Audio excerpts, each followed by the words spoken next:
Kahala Yahweh Bashim Yahushai Bashim Kakwadash. Double honors to the elders and apostles of Great Millstone of Well. I am not a member, however, I ventured into their labors. Peace and mercy to the sincere brothers and sisters doing this wherever you are, whatever your lot may be. And this is just something quick that I wanted to bring up because everybody, well, any of those that truly believe and you have faith in the things that are coming, like you've read and you've understood, you've linked things to scripture, you can see it plain as day what the writing on the wall is, and that is a ultimately that is a gift of faith because you believe what's coming, and it causes you a slight level of discomfort, a little bit of dread, but you have to prepare your mind for an inevitable loss of something somewhere, right? We are not going to just walk through uh, into the kingdom of heaven, right? Through much tribulation. That's what the scriptures tell you. Let me get that. Yeah, Acts 14. I'll just open it in another one and bring you over here. I think I might need multiple. There's Acts 14 and 22. And what brought this about? I was laying down. I didn't sleep well at all. Um, woke up at about 2 in the morning and was thinking about how. Let me just read this real quick. All right, Acts 14 and 22, confirming the souls of the disciples and exhorting them to continue in the faith, right? And we should all be exhorting, especially you got to motivate yourself as well, that we must, through much tribulation, into the kingdom of power, or into the kingdom of Yahweh, Bashem Yahushai. And what brought this about here, as I was saying, that you sit here and you think, and there's sometimes you're just lost in thought because you know the world as we know it. All right, Babylon, the daughter of Babylon the Great, everything that you know from the 80s, the 90s, even the early 2000s. I think a big turn was about like maybe 2013, 2014 is when things really started to change. I mean, at least from my understanding. And um, what I thought was Yahushua knew. He knew who was going to betray him. He knew how he was going to be betrayed, how he was going to be treated, how harshly he was going to be dealt with. And that Garden of Gethsemane, you know what?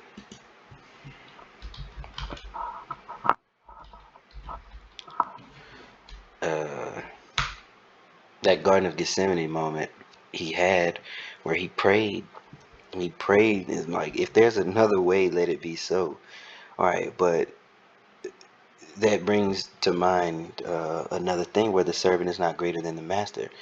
And as the body, as we are one body in, Yahweh Shai, as a church, um, we share in victory, but you also, you can't share in victory without sharing in some sort of suffering, some sort of loss, right? Some sort of something more that is more than a minor inconvenience, right?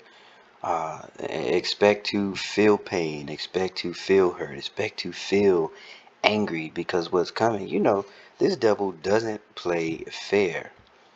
And they will accuse you of being domestic tease, and you'll be a lot of things that really they are, because you know what they do. They love projecting. They will project everything that they are onto someone else, which is why that video I did before, where it talks about the Japanese folks were saying, how they were just terrified of so-called black men. That is ease propaganda, because none of us have ever gone. We don't have a standing army, and we aren't supposed to. We can't, right? According to prophecy, we are supposed to be the downtrodden, the underdog. We don't have a standing army. We don't have any control over your politics.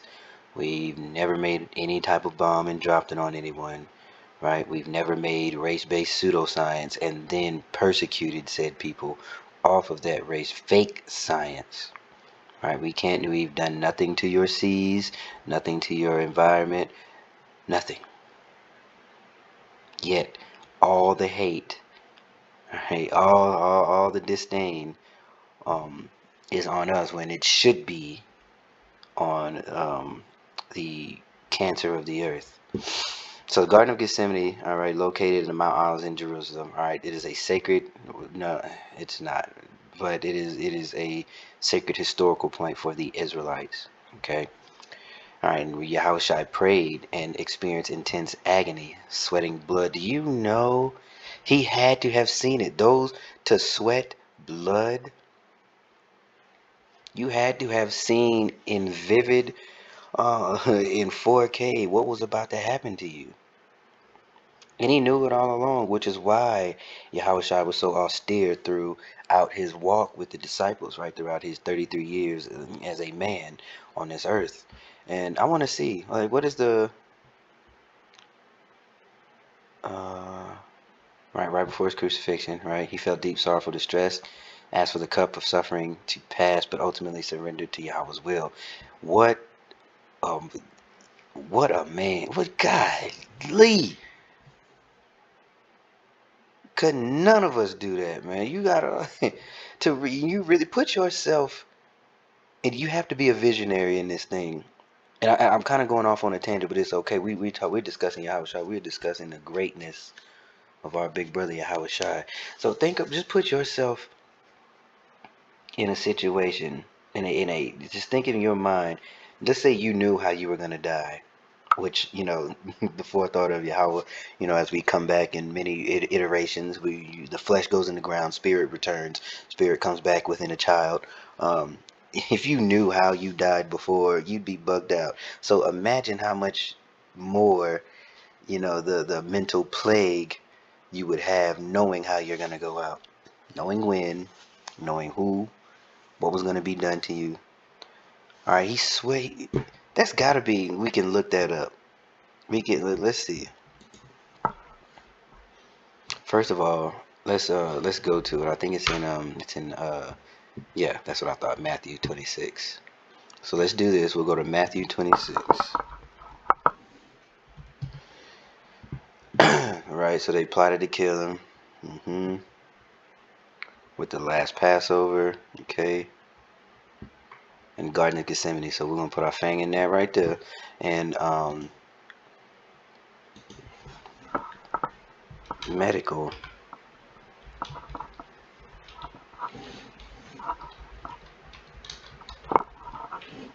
for sweating blood. Hematidrosis, also spelled hematidrosis, okay, is a very rare condition where capillary blood vessels rupturing around the sweat glands, causing blood to exude through the intact skin, often triggered by extreme physical or emotional stress.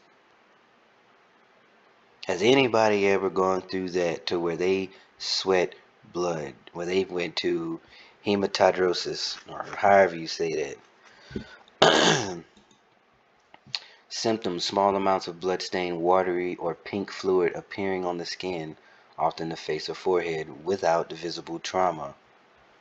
Causes: primarily linked to intense stress, anxiety, or fear, which triggers severe constriction and dilation of blood vessels, resulting in rupture. All right, no specific standardized treatment exists. There probably was one back then because, we've reverted. We have not evolved at all. All right, don't ever mistake convenience for evolution. We have digressed. We have sunken so far. Right, every other civilization was able to operate and thrive with the earth except this one, this so-called civilization.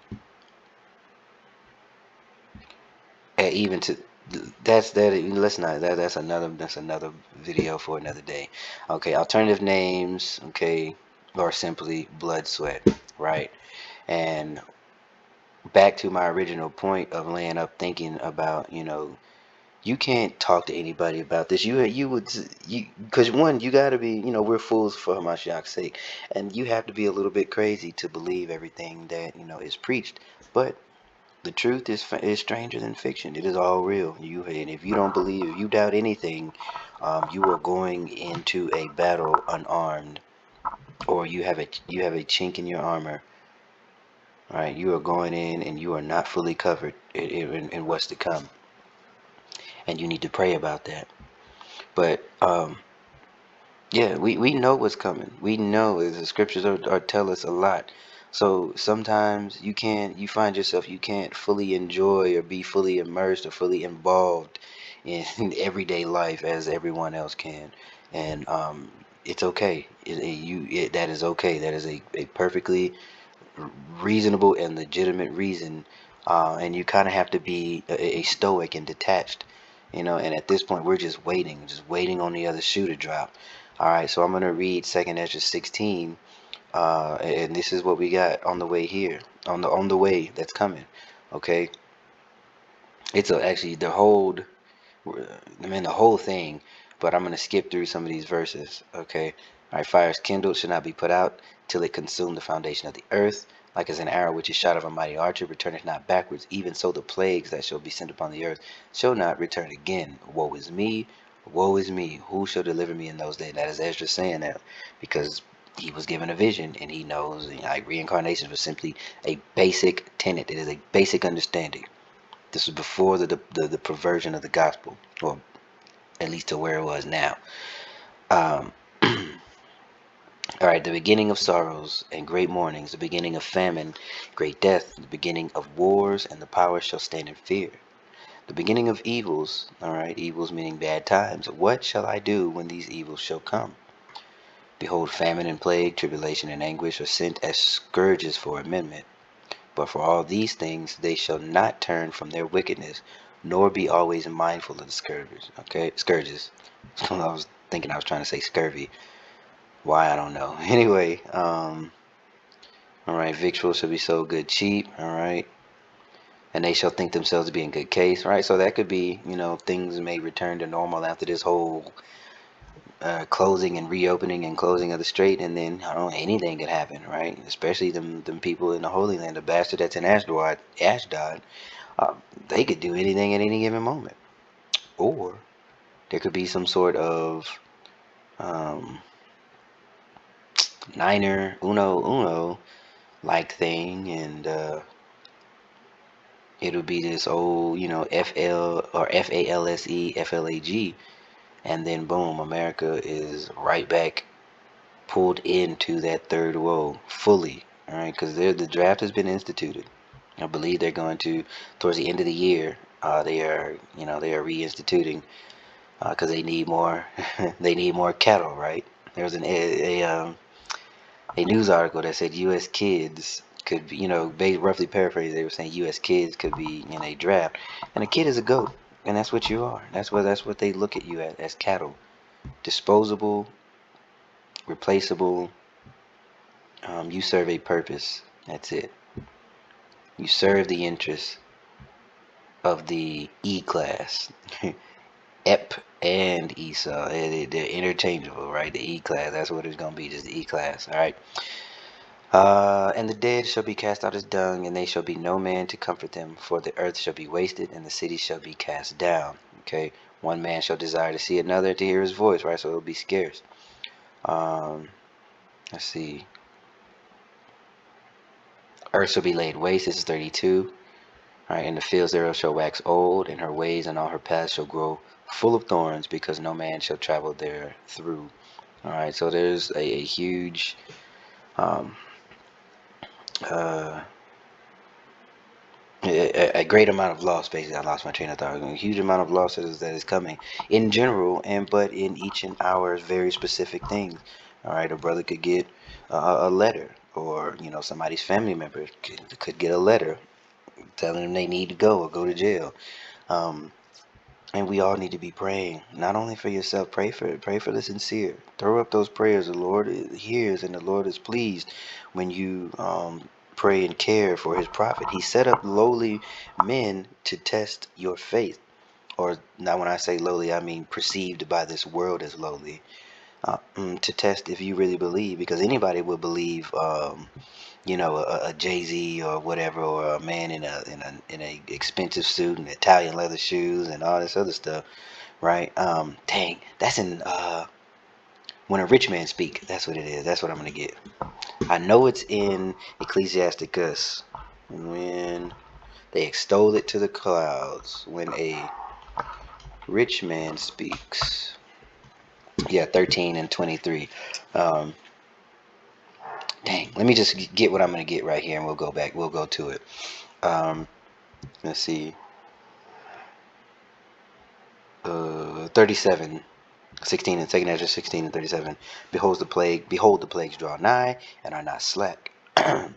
As when a woman with child in the 9th month bringeth forth her son, with 2 or 3 hours of her birth great pains compass her womb, which pains where the child cometh forth, they slack not a moment, right? So the impending doom is going to pulse as and go and contract as if a woman is in with child, and then next thing you know, it is just contraction back to back to back to back, and then the baby comes, right?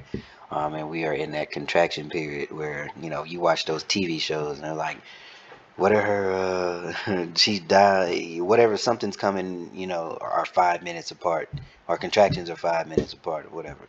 Anyway, 39. Even so shall not the plagues be slack to come upon the earth, and the world shall mourn, and sorrow shall come upon it on every side. O my people, hear my word. Make you ready to thy battle, and in those evils be even as pilgrims upon the earth. And that is the point, that whole point right there. He that selleth, let him be as if he fleeth away, and he that buyeth as one that will lose. He that occupieth merchandise as he that hath no profit by it, and he that buildeth as he shall not dwell therein. All right, and you get it here, because it is all temporary, and this temporary evil, whatever this is, because this ain't living. This is just simply you're barely keeping your head above water in this disgusting existence. That's all you can do until wait for the other shoe to drop. All right, and anybody telling you anything different, that there is no trouble coming, that everything's going to be okay, and you think that Babylon is just going to heal, you should be wary of that person or those people. Okay, Ecclesiasticus known as Sirach, also known as Sirach 13 and 23. That's the point I was trying to get. 13 and 23.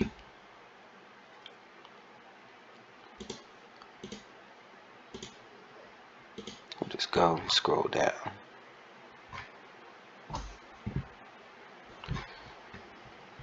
All right, straight to the no 21. We'll start at 21.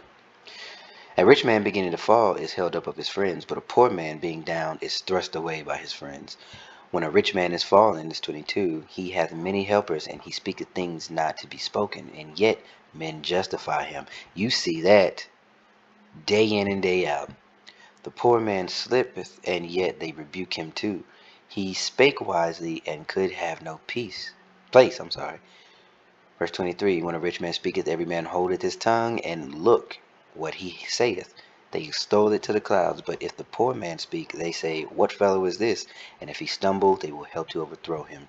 And that is what they're going to do to the men on the street corners and the prophets and those who truly believe, because to them, to the world, we are fools, and you still, the wisdom of this world or the knowledge of this world is actually foolishness, but vice versa, right?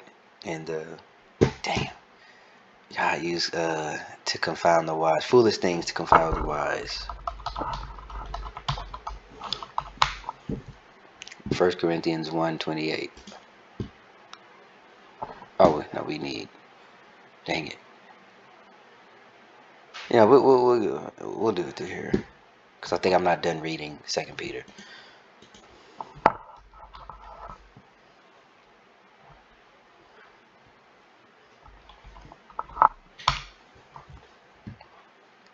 All right. 1 Corinthians 1 and 27. But God had chosen the foolish things of the world to confound the wise, and Yahweh hath chosen the weak things of the world to confound the things which are mighty, and base things of the world, and things which are despised hath Yahweh chosen, yea, and things which are not, to bring to naught things that are, right? That no flesh should glory in his presence. Should we read the... Okay. Yeah, okay. Yeah. And did I read the rest of that? Let's see. Riches are good unto him that hath no sin. Okay, so yeah, we got what we needed out of that. And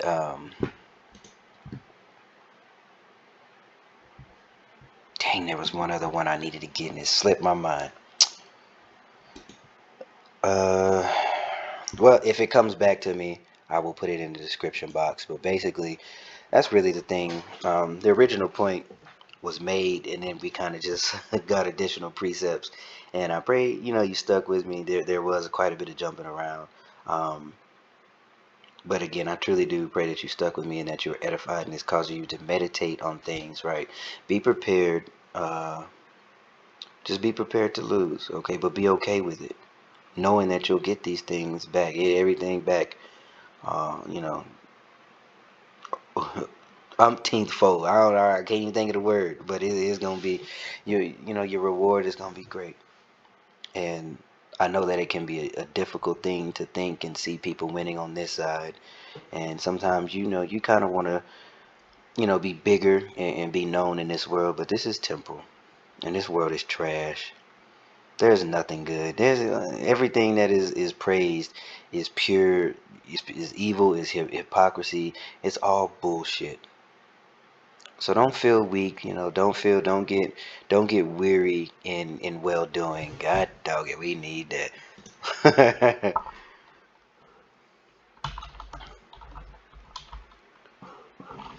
Weary, yeah, because I can't spell Galatians 6:9.